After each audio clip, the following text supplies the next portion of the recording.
नमस्कार साथियों, आपके अपने चैनल हिंदी विद पुखराज में आपका तहे दिल से हार्दिक स्वागत और अभिनंदन। आज अपन शुरू करने जा रहे हैं समास। समास सम धन आस दो शब्दों से मिलकर बना है, जिसका अर्थ होता है शब्दों को पास में बिठाना। समास की परिभाषा ये है, दो या दो से अधिक शब्दों के मेल को क्या कहते हैं? शब्दों के मेल को हम क्या कहेंगे? शब्दों के मेल को समास कहते हैं। ये परिभाषा याद रखनी है। संधि के अंदर होता है दो या दो से अधिक वर्ण मिलते हैं और समास में दो या दो से अधिक शब्दों का मेल होता है। अर्थात जहां पर दो या दो से अधिक शब्द का मेल होता है और जहां विकार उत्पन्न होता है वहां पर समास होता है। अब समास पढ़ने के साथ हमें कुछ चीजों को ध्यान में रखनी होती है। जैसे एक होता है समास में सामसिक पद। क्या होता है? सामसिक पद या समस्त पद। समस्त पद एक होता है विभक्ति चिन्ह, एक होता है विभक्ति चिन्ह और एक होता है समास विग्रह। क्या होता है? समास विग्रह। और एक आता है योजक चिन्ह, एक आता है योजक चिन्ह। इनके बारे में हमें जानकारी होनी चाहिए कि ये क्या चीज है। सामसिक या समस्त पद, जो समास यानी विग्रह रहित शब्द होते हैं वो सामसिक या समस्त पद होते हैं, यानी विभक्ति चिन्ह होता है ना, वो रहित होता है। वो जैसे एक उदाहरण द्वारा अपन समझने की कोशिश करते हैं, जैसे माता और पिता। माता और पिता, ये इसका समास विग्रह हो रखा है। जब हम इसको सामसिक पद बनाएंगे तो क्या होगा? माता पिता। तो अब ये क्या? माता पिता विभक्ति चिन्ह रहित है, तो ये क्या कहलाएगा? ये सामसिक या समस्त पद कहलाएगा। और माता और पिता यानी ये विभक्ति चिन्ह युक्त है, इसलिए इसको क्या कहेंगे हम? समास विग्रह कहलाएगा। अब योजक चिन्ह क्या होता है? जैसे माता पिता के बीच में ये जो चिन्ह लगा हुआ है इसको हम क्या कहते हैं?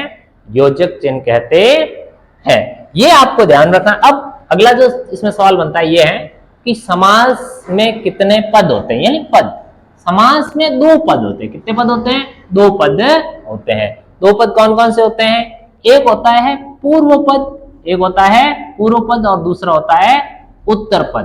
पूर्व पद को हम पहला पद भी कह सकते हैं और उत्तर पद को हम दूसरा पद कहते हैं। उत्तर पद को हम क्या कहते हैं? दूसरा पद कहते हैं। तो ये बातें हैं जो नॉर्मली हमें याद होनी चाहिए।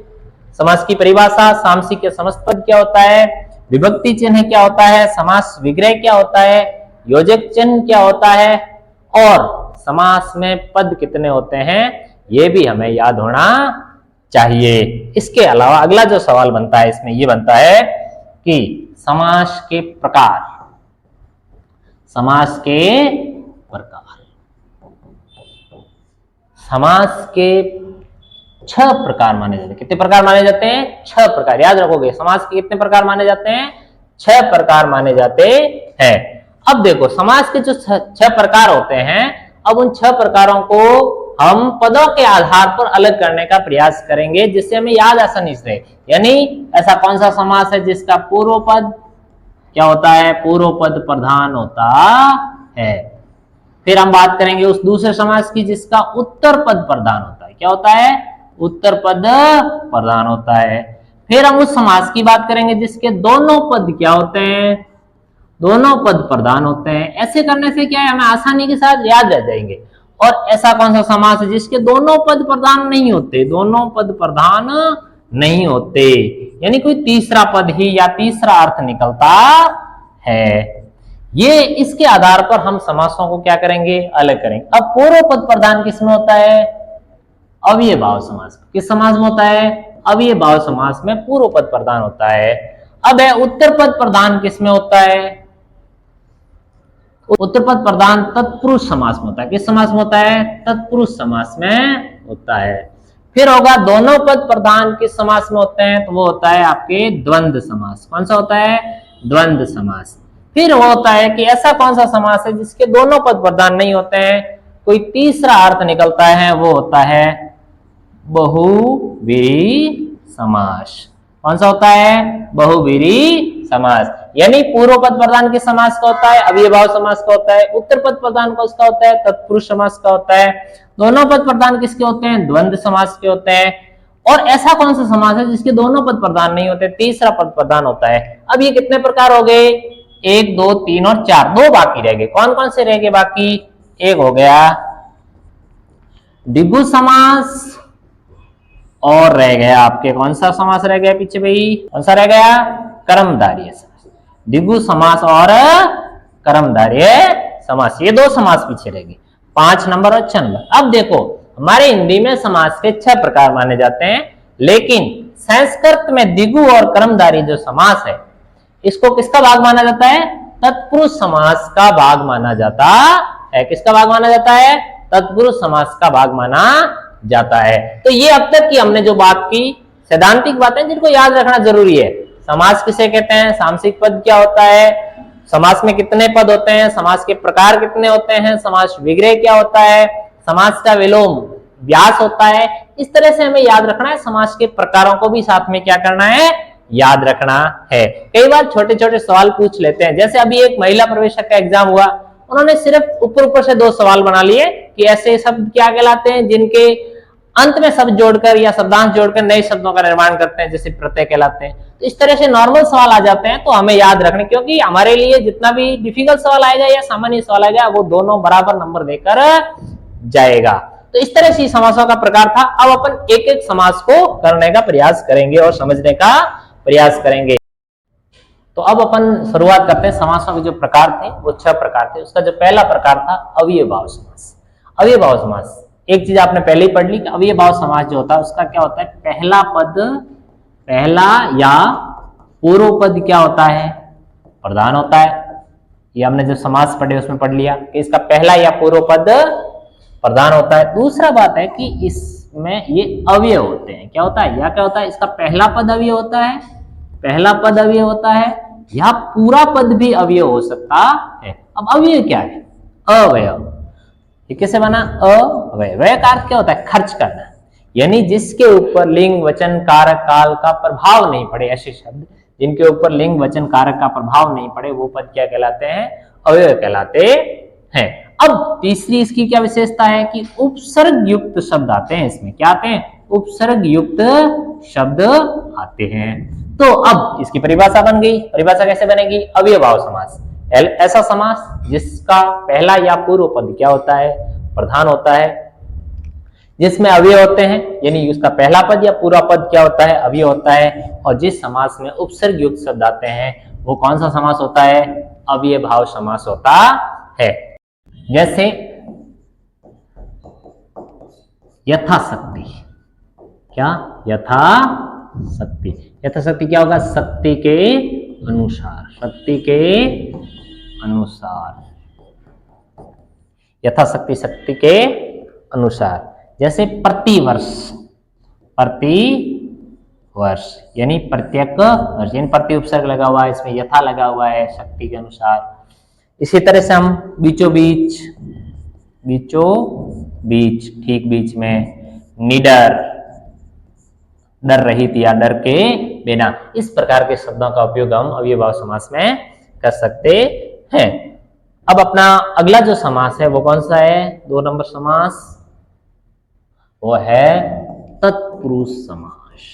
तत्पुरुष समास, जिस तरह से अव्ययभाव समास में पढ़ा है उसका पहला पद क्या होता है, प्रधान होता है। ठीक उसी प्रकार से अपन ने जो पहले समासों के प्रकार पढ़े थे उसमें बताया था कि इसका उत्तर पद, उत्तर पद या द्वितीय पद, उत्तर पद या द्वितीय पद क्या होता है, प्रधान होता है। उत्तर पद या द्वितीय पद प्रधान होता है। और इसके अंदर एक चीज होती है, कारक चिन्ह होते हैं। क्या होते हैं, कारक चिन्ह होते हैं। यानी जब हम समास विग्रह करेंगे तो कारक चिन्हों का प्रयोग होगा। यानी कुल कारक कितने हैं, 8 कारक है। कितने कारक है, 8 कारक है। लेकिन जो तत्पुरुष समास है उसमें 2 कारक, कौन कौन से, कर्ता व संबोधन। कर्ता वो संबोधन। परीक्षा में कई बार ये भी पूछ लेते हैं कि तत्पुरुष समास में किन 2 कारकों को छोड़कर 6 कारकों का उपयोग किया जाता है। तो याद रखोगे कर्ता और संबोधन कारक है उसमें नहीं होते हैं, इसके अलावा 6 कारक है वो इसमें आते हैं तत्पुरुष समास में। कारक चिन्ह युक्त होते हैं, मतलब उसके जो कारक चिन्हों के विभक्ति चिन्ह होते हैं वो तत्पुरुष समास में आते हैं। तो आप यहाँ से अपने एक परिभाषा भी तैयार कर सकते हैं कि तत्पुरुष समास वो होता है जिसमें उत्तर पद या द्वितीय पद क्या होता है, प्रधान होता है, और जिसमें कारक चिन्ह क्या होते हैं, रहित शब्दों का प्रयोग होता है। उस समय रहित हो जाएगा और बाद में जब समास विग्रह होगा तो कारक चिन्हों का प्रयोग हो जाएगा। तो ये हमें समास की परिभाषा तैयार होगी। अब वो कौन कौन से समास हैं वो हम करते हैं। अब एक बार तत्पुरुष समास। तत्पुरुष समास में जो कर्ता और संबोधन को छोड़कर 6 कारक आ रहे थे वो कौन कौन से हैं?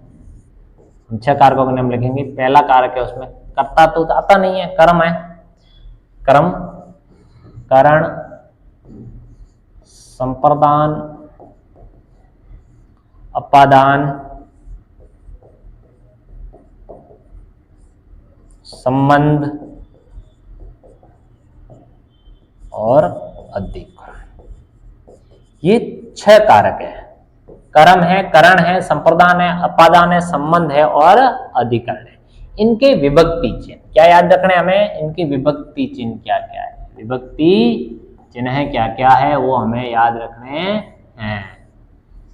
आप जानते कर्ता ने कर्म को करण से, तो कर्ता क्या होगा, कर्म को करण से, कर्ता ने कर्म को करण से। संप्रदान के लिए, संप्रदान में क्या आता है, संप्रदान के लिए। अपादान से, देखो यहां भी से आ रहा है, यहां से साधन के रूप में प्रयोग किया जा रहा है और यहां क्या होगा, अलग होना या पृथक होने के भाव में। पृथक या अलग एक ही शब्द है, अलग या पृथक होने के भाव में। संबंध में क्या होगा, का की के, का की के, ये इसका विभक्ति चिन्ह है। और अधिकरण का होता है मैं या पर, मैं या पर। ये भी हमें क्या करने हैं, याद रखने हैं। यानी कर्म तत्पुरुष, करण तत्पुरुष, संप्रदान तत्पुरुष, अपादान तत्पुरुष, संबंध तत्पुरुष और अधिकरण तत्पुरुष। अब इसके अपन उदाहरण कर लेते हैं। जैसे एक शब्द लेते हैं यश प्राप्त। क्या शब्द लेंगे अपन, यश प्राप्त। क्या होगा इसका समास विग्रह, समास विग्रह का यश को प्राप्त। विभक्ति चिन्ह आ गया ना को, तो यश को प्राप्त। इसी तरह मनोहर, मनोहर, मनोहर की संधि क्या है पता है आपको, विसर्ग संधि आती है। मन है धन और मनोहर, मन को हरने वाला मनोहर। तो यहां भी क्या आ गया, को आ गया।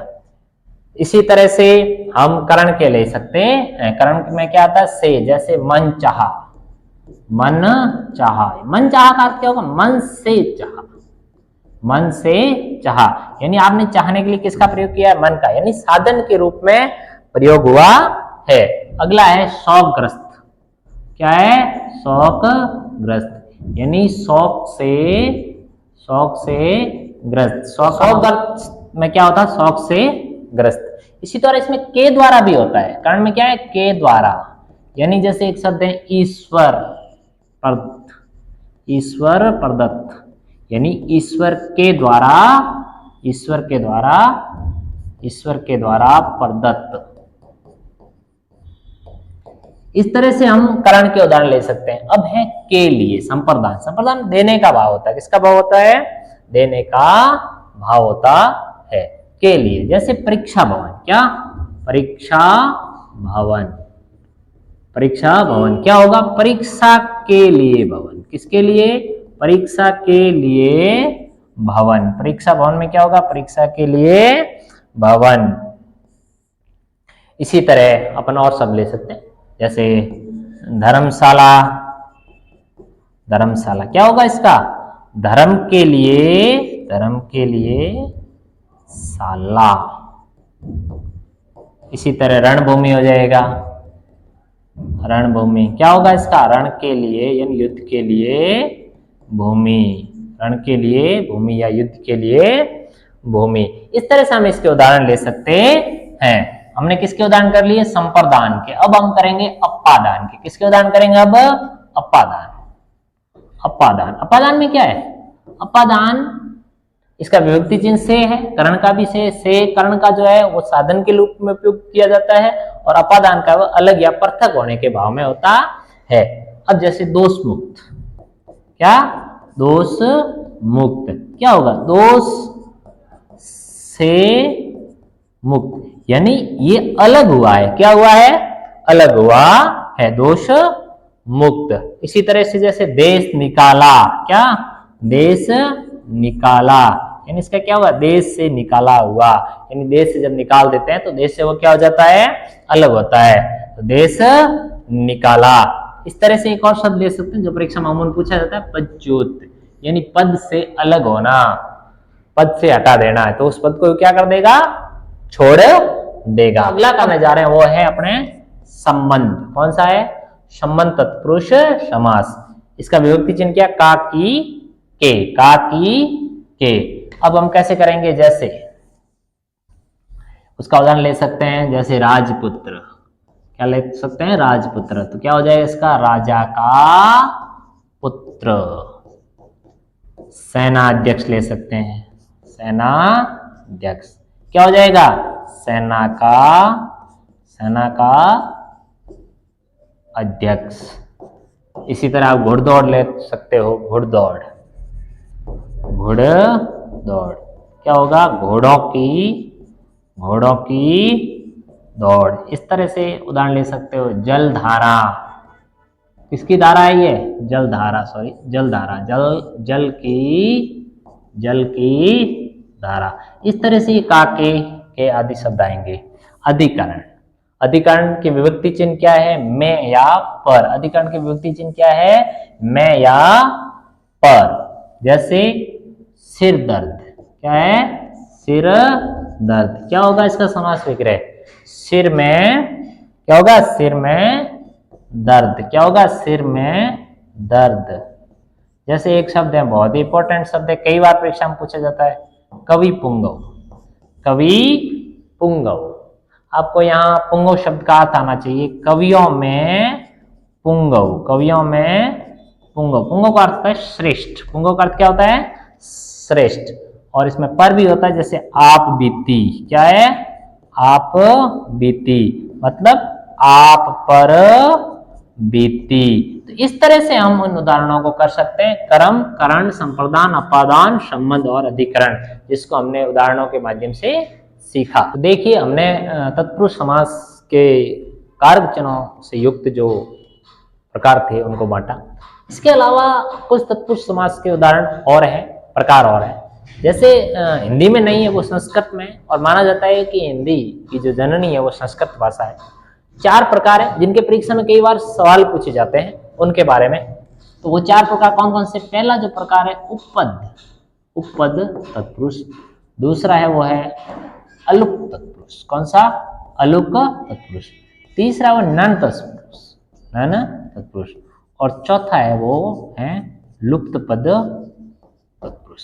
ये 4 है, इनसे संबंधित भी कई बार सवाल पूछे जाते हैं। थोड़ा थोड़ा इनको समझ लें। अलुक तत्पुरुष, नन तत्पुरुष, लुप्त पद तत्पुरुष और उपपद तत्पुरुष।